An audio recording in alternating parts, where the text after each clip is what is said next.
I'm Josh with Waupaca Community Media. We're back again for a weekly update after a couple weeks off. Aaron Jensen from the Save Waupaca and Ron Sari from the Waupaca School District. Hello.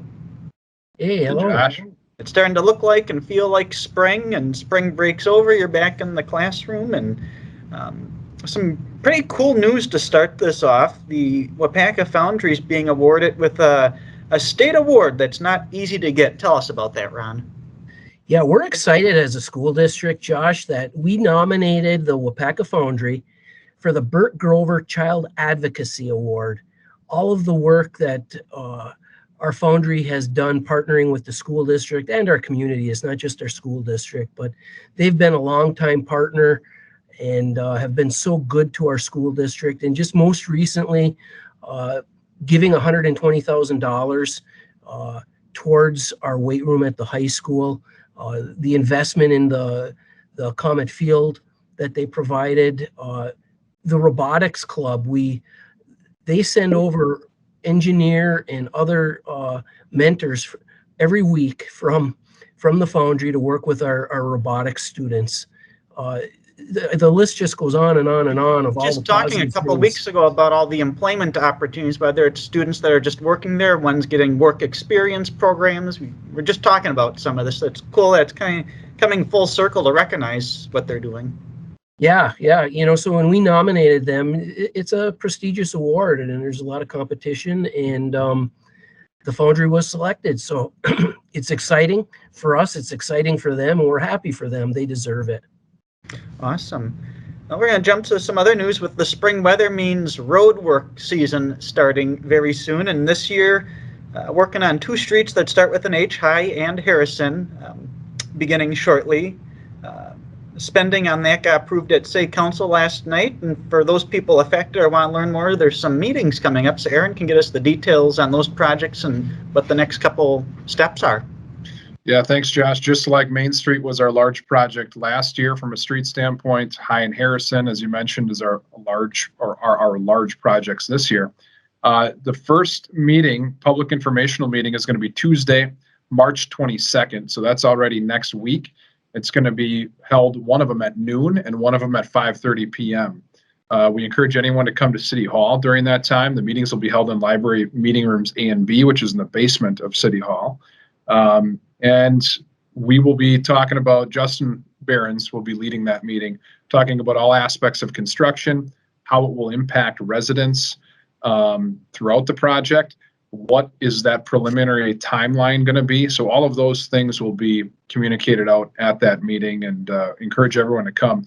If you can't make it on that day at either noon or 5:30, Josh, you and your crew will be live streaming. Well, just the noon one will be live stream, and then people can go to Facebook or the city website after the fact to view that noon meeting.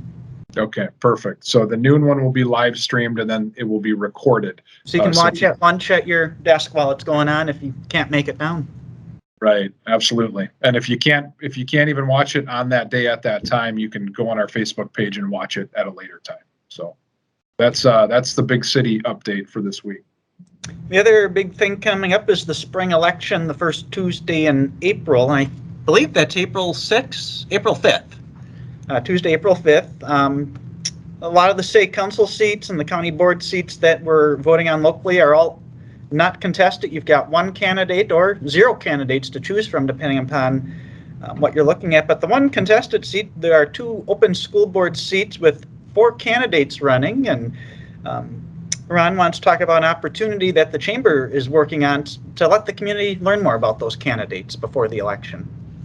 Yeah, it's like you said, Josh, it's a great opportunity for our community to get to know these 4 candidates running for the 2 open seats. One is an incumbent, but the other are new challengers. So we're going to have a change in the board, whether no matter what. So we're excited about that and the opportunity that brings. But we're hoping it could be sooner, but Tuesday or Wednesday of next week or sooner, that forum it's a virtual forum that the chamber's putting on, but that it'll be shared on the city TV channel, radio, Facebook, as well as the chamber's Facebook and website, so people can watch these candidates answer the questions that are posed to them and get an understanding of where each candidate's coming from. And one of the cool things with it being virtual, my understanding is each candidate's being interviewed separately, so they're not all in the same room at the same time. So you truly get to hear what the candidate has to say and not being influenced by other answers. That's kind of, I guess, the virtual aspect of that may be an advantage of it. Yeah, that's what it sounds like. It sounds like they did a nice job planning that. So it'll be interesting to see how that goes. And it's, Josh, I just want to make a quick comment on the elections, if I can cut in for a second.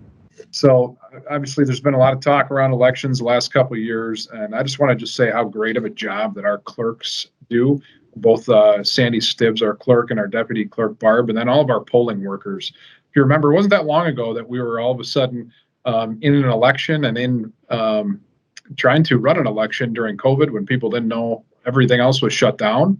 And these election workers and clerks around the state had to change all of their plans at the drop of a hat when the state came down with whatever ruling they decided to come down with on that week. And it changed multiple times coming up to it. And I just think that the clerks don't get enough credit, whether it's City of Waupaca clerks or township clerks or whoever. But we have great ones, and they do a fantastic job running the process. And come to the rec center if you are a city resident. That's our location, and we hope to see you on the 5th. And then the last thing we want to talk about, it's been a challenging couple of years for everyone, but especially school staff, with being in person, being virtual, all the precautions that had to be taken, all the extra effort to educate students at the same time in multiple formats. One of the things that happened at your school board meeting is ample pay increase to recognize all the effort your staff has put in the past couple of years. And I know you want to touch on that, Ron. Yeah, we're very pleased that we're able to provide a 4.7% pay increase to all of our staff for this upcoming school year. It's I believe it's the highest since 1993, the highest raise given since that time. And so, yeah, part of it is it definitely shows the value that our district has for our staff, for all of our staff. Everybody was in that together, going through COVID and still kind of recovering from going through COVID here. And it truly is a team effort. It's a team effort from the board, administration, teachers, support staff, parents, students, everybody. But we're happy to be able to provide that type of a raise because it compounds, annually. Some districts this past year gave stipends, one-time stipends, and that's nice, but it doesn't compound like a raise does, and it doesn't add to your state retirement like a raise does as well. So a lot of those districts that provided that one-time stipend aren't able to do a raise like 4.7%, but we are, and we're happy about that, and we're happy for our staff, and pleased to be able to do that. And the board approved it last night, so it's all official.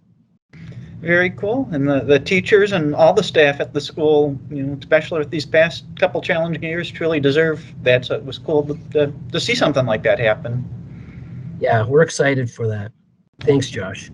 Well, Ron, Aaron, thanks again for your time to get the community up to date, and we will talk again soon. Thank you.